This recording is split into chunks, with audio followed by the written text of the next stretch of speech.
All right, you guys, welcome to week 2 of your Healthy Gut Challenge. I am so excited that we're heading into a whole new week.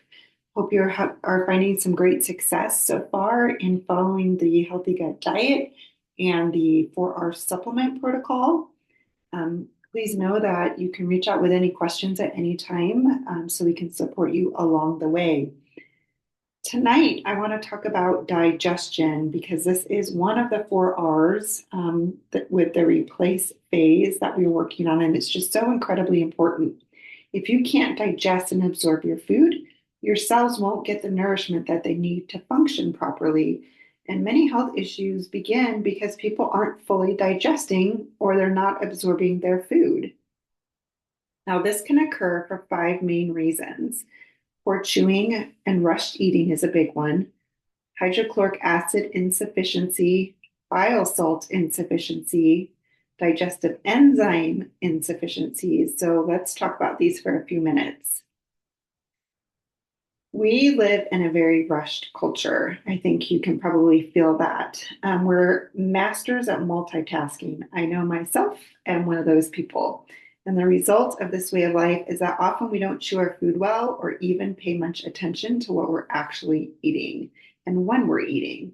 And I've been guilty of this myself, eating while I'm driving, eating while I'm working, eating while I'm just standing at the kitchen counter.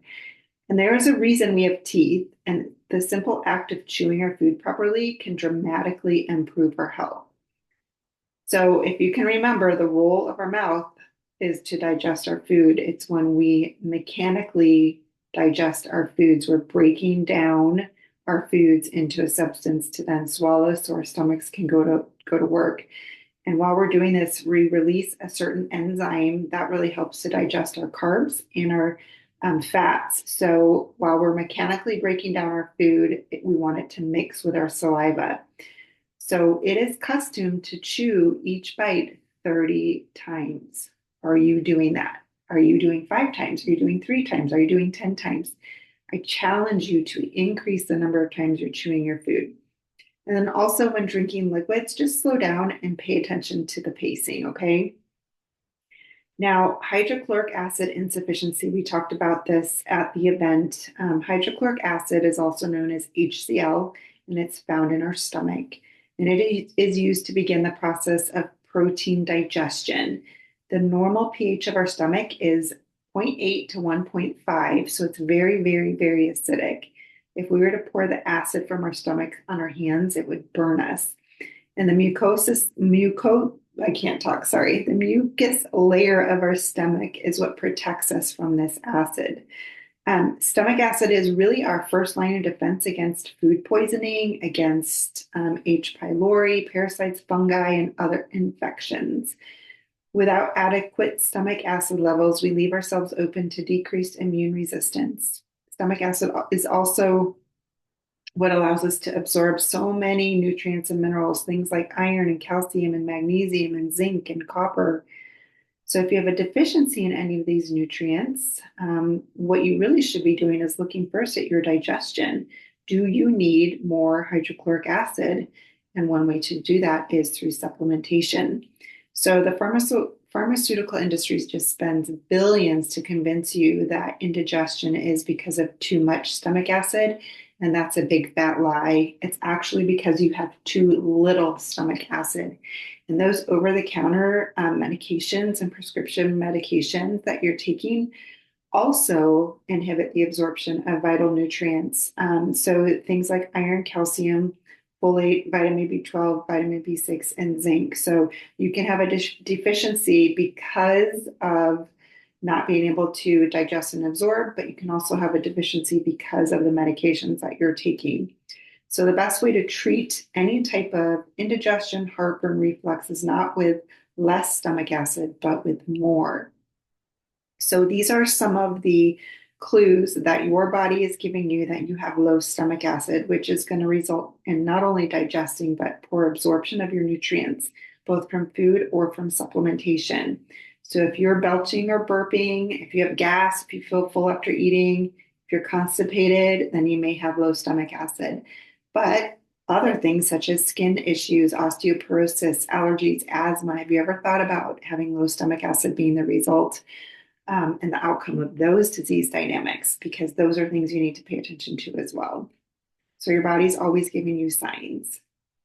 Now, bile salt insufficiency. Bile is like soap. It's like a soap-like substance secreted by your liver, and it emulsifies the fats from our food. It digests the fats from our food. So this allows us to digest and absorb fats and fat-soluble vitamins.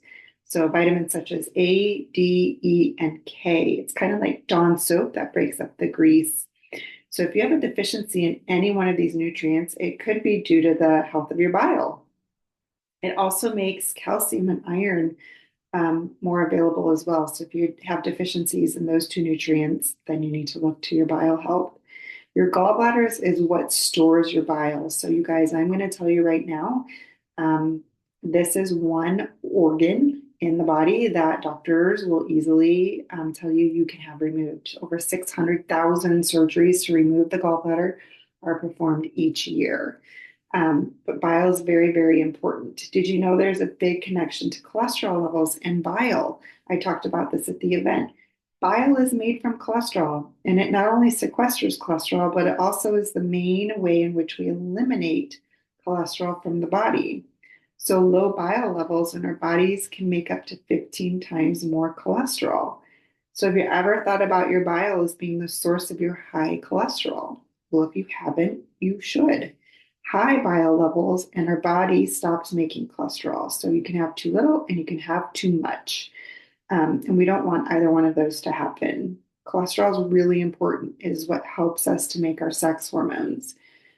People who don't have their gallbladders are not, well, what's going to happen is they're going to have a concentration of bile acids. And so what would be really beneficial is for you to take a bile salt supplement.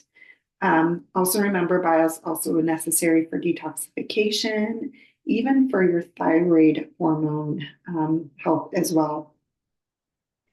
And then let's talk about digestive enzymes. So the phrase "you are what you eat" is halfway accurate. The real truth is you are what you digest. Our digestive system uses enzymes to break down the food we eat. It's that simple. We make most of our digestive enzymes in our pancreas, but some are produced throughout the digestive system, such as salivary amylase that's in our saliva. And we have different enzymes for different types of foods. So for fats, carbs, proteins, lactose, phytic acid, pectin, we have all these different enzymes. And studies reveal that about 10% of 10-year-olds have enzyme deficiencies, 20% of 20-year-olds have enzyme deficiencies, 50% of 50-year-olds, and you get the picture. So this can occur from stress, inflammation in the gut, infections, poor eating habits, too much sugar, etc.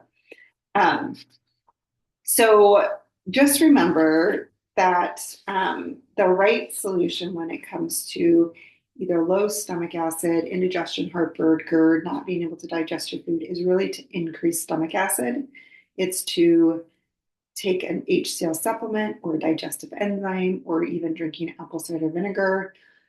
It's really to slow down and chew your food and to stop eating 2 to 3 hours before bed. So if you deal with any of these issues or symptoms, I challenge you to take action in these different areas and see how greatly it can improve your health. This is all part of the phase 2 replace. So this is where you are getting in digestive enzymes, you are getting hydrochloric acid, and you are getting bile support. And that is through the GI replace supplement that you are taking. So just make sure that you're taking it correctly. We share in the book exactly how to take this supplement.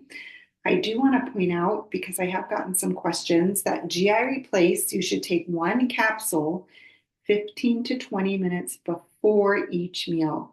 This will allow the capsule to get down into your stomach, allow for the capsule to dissolve, and so that all of those nutrients can go to work by the time the food comes.